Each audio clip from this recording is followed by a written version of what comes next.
10. ZILE-167.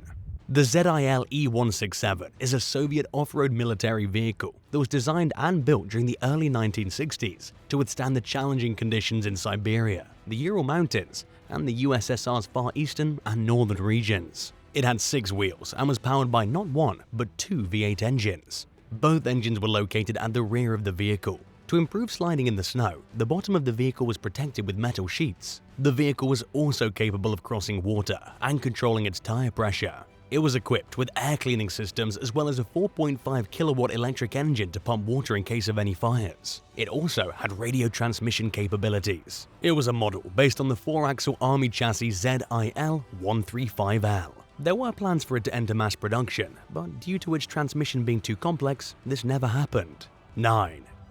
FDRs Train.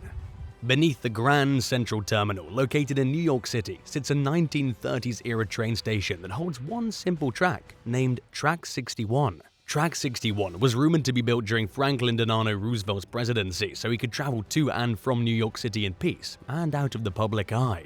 Originally from the city, he enjoyed visiting fairly often, but secretly suffered from polio, which wasn't very accepted at the time and resulted in having a stigma. It was believed that he had a specially designed train car that had enough space to hold his bulletproof limo. When the train arrived in New York City, the limo was able to drive right off the train and go to the next destination, which was usually the Waldorf Astoria Hotel. In 1945, after FDR's death, Track 61 was no longer used. The car used for transporting FDR stayed on the track, slowly rusting away as time passed. Nowadays, it belongs to the Danbury Railway Museum, located in Connecticut. Recently, experts have reported that the car didn't belong to FDR at all. It was quite simply known as a baggage car or a tool car. It was still one of the last cars of its kind, which is interesting on its own. 8. The Mary Celeste. On December 5, 1872, crew members aboard the British De Gracia spotted a ship alone adrift in the choppy sea, about 400 miles, 644 kilometers east of the Azores. The ship's captain, David Morehouse, realized that the unguided ship was the Mary Celeste, which should have arrived at Genoa, Italy, 8 days before him. He couldn't leave it behind, so Morehouse changed course and offered his help. When they boarded the ship, they made an eerie discovery. Below deck, the ship's maps and charts had been tossed overboard, and the personal belongings of the crew were still in their quarters. The only lifeboat the ship had was missing, and one of its 2 pumps had been disassembled. Over 3 feet, 1 meter of water was sloshing at the bottom of the boat. There were over 1,000 barrels of alcohol, and a 6-month supply of food and water was still there, but not a single crew member was there. The Mary Celeste began its voyage on November 7, 1872. On board was Captain Benjamin Spooner Briggs, accompanied by his wife and their 2-year-old daughter, along with 7 crewmen. The 282-ton ship suffered vigorous battles with heavy weather while on their journey to the Azores, which is where they were last logged to be on November 25th. There are many theories about what happened to the crew and why the ship was abandoned. They range from killer waterspouts to mutiny, and some even suggested killer sea monsters. To this day, no one knows for sure what happened. The crewmen of the De Gracia traveled to a British court which was holding a salvage hearing, which determined whether or not the salvages were entitled to payment from Mary Celeste's insurance. The Attorney General and authorities weren't entirely convinced that the crewmen of the De Gracia were innocent, and that sent them into a drawn-out court investigation. Eventually, they were cleared of any guilt and were awarded their payment. But unfortunately for them, it wasn't much, since only 1/6 of the ship was insured. 7. Red Army Tank. Workers discovered an abandoned Red Army tank in a swamp in the town of Seno, Belarus. The tank, which dates back to 1941, is called a KV-1, or Kliment Voroshilov 1, named after a Soviet Union marshal. When the Germans invaded in 1941, the KV-1 was the Soviet military's standard heavy tank. It was effective against most German anti-tank weapons, with the credit given to its heavy armored plate and its mounted 75mm gun. Salvage crews worked together to recover the tank after it sat in a swamp for 70 years. During the process, it was seen that the tank turret was upside down and separated from the chassis, which was a sign that the vehicle was riddled with electrical charges. It's unknown whether the tank was destroyed intentionally before it ended up in the mud, or if the damage happened after the tank got stuck. There were also signs of possible fire damage to the chassis. The tank may have been used in the Battle of Seno during World War II, which was a conflict that involved around 2,250 tanks. 6. The Trolley Graveyard.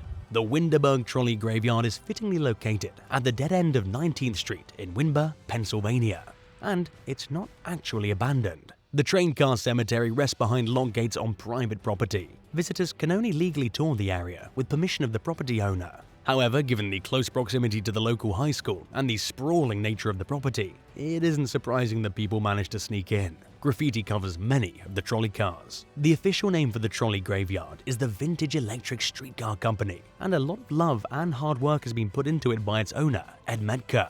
Ed takes his work very seriously. He began his trolley collection in 1992, collecting nearly 50 trolley cars in various states of repair, in hopes of restoring and saving them from becoming scrap metal. If you were to tour the property, you'd find all sorts of interesting and different train cars. Some are hidden away to be safe from vandalism and weather, and there's even one that still has power. A few have decayed so badly from being heavily exposed to the elements that they've rusted all the way down to the frame. It's been reported that it's easier to walk through the trolleys rather than around them to avoid tall weeds. Of course, you must be careful to avoid stepping on any scrap metal, debris, or broken glass. Although it wasn't intended to become a graveyard, it seems to be the direction it's heading. Who knows though, restoration could be in the graveyard's future. If you're a fan of old vehicles and post-apocalyptic scenery, you should consider going to the Vintage Electric Streetcar Company for a visit. Let us know in the comments if you'd like to go, and hit the subscribe button while you're at it.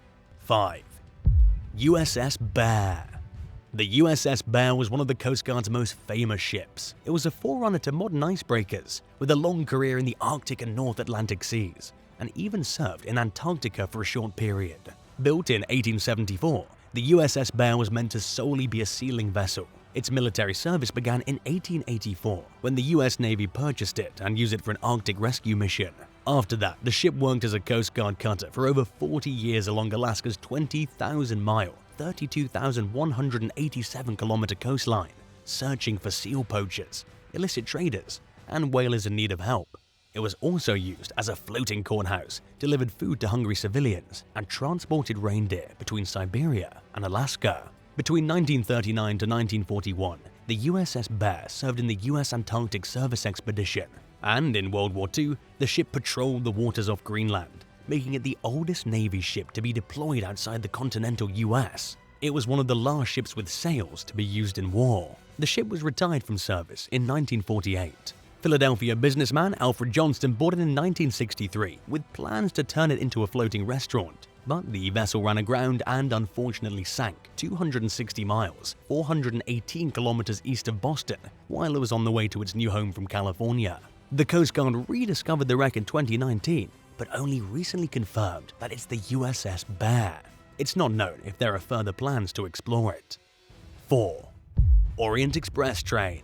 A few years ago, a photographer and urban explorer by the name of Brian Romaine captured chilling photographs of what looked like an abandoned Orient Express train located in Belgium. The train, which operated as a luxury service for a little over 50 years ago, is just a small shadow of what it used to be. It's rusty on both the inside and outside, and has ripped seats and dusty windows. Ever since it was taken out of service, the train has sat in the train yard and remains there even to this day. Romaine discovered it while out and about, exploring the area. The Orient Express luxury travel brand was originally called the Express d'Orient, and it operated for 133 years, from 1883 to 2009. It was rebranded as the Orient Express in 1891. The final train ride under the Orient Express name was in 2009, between Strasbourg, France, and Vienna, Austria. The abandoned and decaying Type 620 train, which was once the heart of Belgium's national railway, is the last of its kind. While it turns out that it may not have been an Orient Express train after all, as those routes never actually passed through Belgium. And while the abandoned train might not be an Orient Express, it is an impressive reminder of a past era. 3. Old Car City.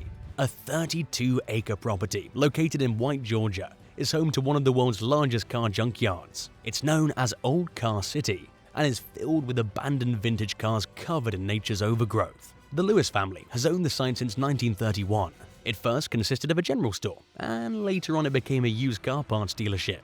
As time passed, the land became aggressively overrun with cars and parts, with roughly 4,000 vehicles, most of them dating back between the 1950s and the 1980s. It's not just cars. There's also trucks and even some school buses. As the cars met their rust limit, plant life became a large part of the huge collection of junk.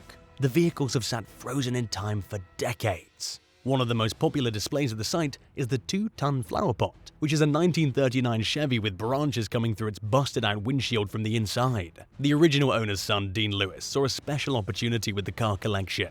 He turned the property into an attraction for photographers and welcomes professionals and enthusiasts to come and explore. Lewis created trails and put up signs for visitors to follow. Thousands of people have come from all over to see the scrapyard for themselves. 2. World War II Graveyard. In the middle of a small dark forest near Châtillon, a little village in southern Belgium, is a graveyard of abandoned rusty cars. Around 500 vehicles were abandoned at the end of World War II. When the war was over, soldiers were unable to take their cars back with them to the US due to high shipping costs. They all had the option of retrieving their vehicles, but none was spoken for. So, they were driven one by one up a hill and parked neatly in a row in the forest. Locals and car collectors stole car parts when they caught wind of this eerie graveyard, and the rest was simply left for Mother Nature.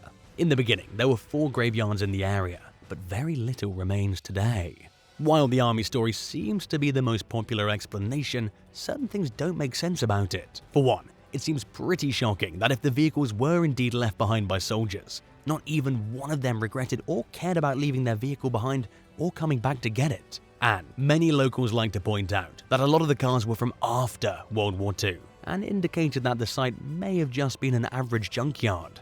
1. The Cavern of Lost Souls. Located in the small village of Corris Uchaf in North Wales, there's a hole in the mountains that's become a dumping ground of sorts for old vehicles and other junk that people no longer want. The cave was originally a slate mine that operated for nearly 100 years before closing in 1906 due to the lack of slate demand. The mine was revived and continued its operations sporadically following World War I, until finally closing its doors for good in 1971. Afterward, it became a dumping ground for mostly unwanted vehicles. Old TVs, radios, and various appliances can be found in the mine as well. The mine was nicknamed the Cavern of Lost Souls. Allegedly, the landfill is completely safe, but you can't really tell from looking at it. When urban explorers discovered the mine just a few years ago and posted photos of the tangled mess of metals from hundreds of cars, the mysterious mine started to circulate more online. It's gotten the attention of cave explorers and photographers all over the world. Thanks for watching. Which one of these abandoned vehicles or places are you most interested in seeing in person? Let us know in the comments below, and don't forget to subscribe. See you next time. Bye.